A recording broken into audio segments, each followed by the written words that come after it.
What's up, Barnhill family, and welcome back to your home for all things combat sports. Yo. So, big fight announcement. Tony Ferguson is going to be taking on Paddy the Baddy Pimblett.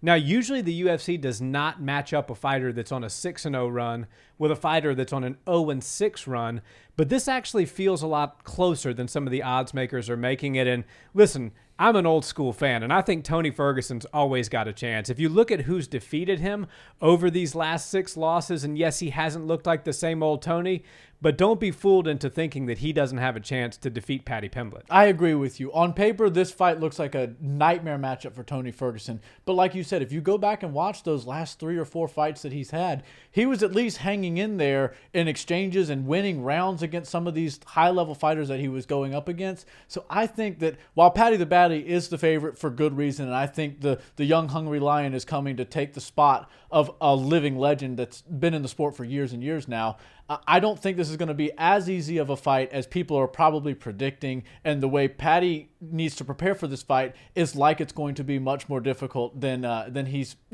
making it out to be.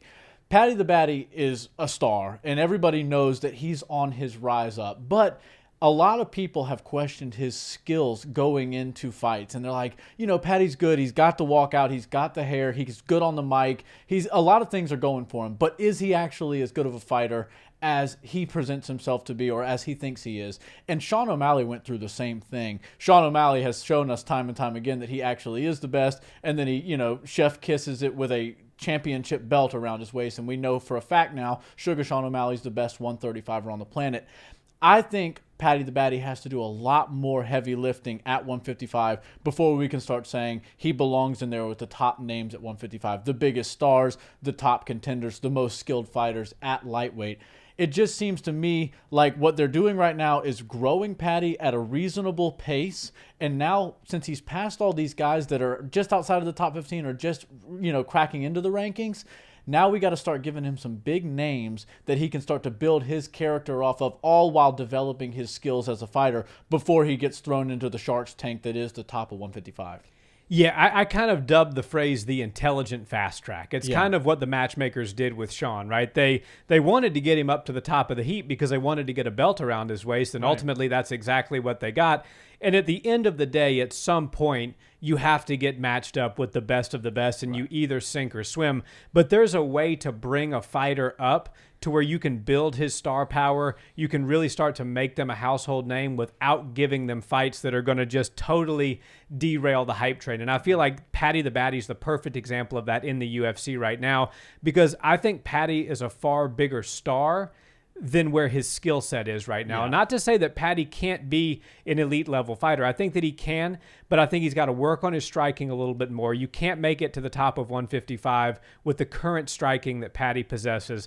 His jiu-jitsu's good. He's got good submissions. I think his wrestling needs to be a little bit better. And quite honestly, I think his discipline in between fights needs to kind of ramp up a little bit. You're a professional. It's time to fight the best in the best division that the sport has ever seen.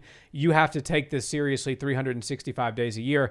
And so I think Tony Ferguson is a good fight for Paddy next, because it's a winnable fight, but it's not an easy fight. Because one thing about Tony really doesn't tap, and Paddy beats most people by submission. You're going to have to put him to sleep. You're not going to heel hook Tony Ferguson and get him to tap. Just look at the Beneil Dariush fight. Right. Tony was like, okay, tear everything in my knee, and I'm going to stand up and keep fighting. Yeah, so, Beneil said, I felt the snap in his leg. He didn't tap, and so I had to let go of the heel and just move on to something else. Right, that's Tony Ferguson. Tony can be summed up with a meme that I saw on social media earlier today, and it said, Tony Ferguson is the type of guy to go on an 0-6 skid just to derail the UFC's biggest hype train. So that I love the Tony the type of guy memes, and I feel like, hey, you know what? He could hand Paddy his first loss. Yeah, there's been a lot of in the UFC, sorry. Yeah, there's been a lot of great versions of that meme throughout the years, but that one might be the best. And when you think about Tony's, body of work, of course he's gone 0-6 in his last 6, and that's not great.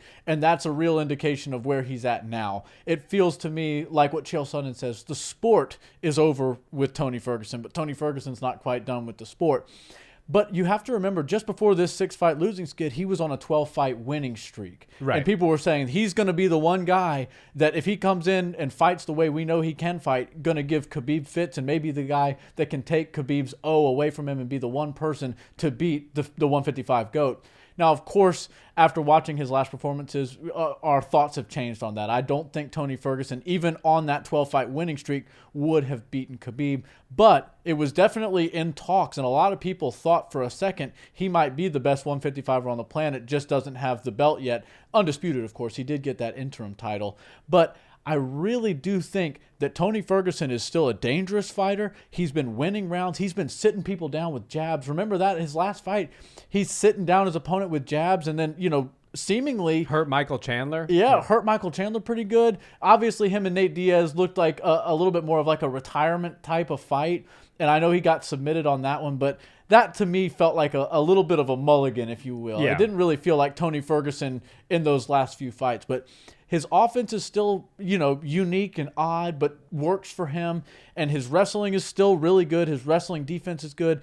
I think the fact that this is a 3-round fight favors Tony a lot. I think Paddy the Baddy is going to come out there and try to go gung-ho to knock him out in the first round and get the biggest name that he's got on his resume yet out of there in the first round. But if he blows his wad and he's out of gas come the round 2 and round 3, Tony Ferguson might be able to just piece him up and then slowly start to steal some rounds from him. And crazier things have happened than an 0-6 guy beating a 6-0 guy in their last 6 matches. So I'm not willing to cut out all of Tony Ferguson's chances yet. I do think Paddy the Baddy is going to win this fight, but I think Tony Ferguson belongs in there. Yeah, we'll see.